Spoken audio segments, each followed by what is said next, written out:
तंतुवाद्य निर्मितीची नगरी असलेल्या मिरजेमध्ये सांस्कृतिक मंत्री आशिष शेलार यांनी भेट दिली आहे।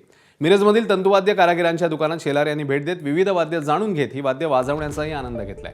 तंतुवाद्याच्या क्लस्टर योजनेसाठी निधी उपलब्ध करून दिला जाईल, तसंच तंतुवाद्य निर्मिती करणाऱ्या कारागिरांना सुविधा मिळाव्यात यासाठी शासकीय योजनेतल्या व्याख्येत बदल केला जाईल अशी ग्वाही सांस्कृतिक कार्यमंत्री आशिष शेलार यांनी दिलेली आहे।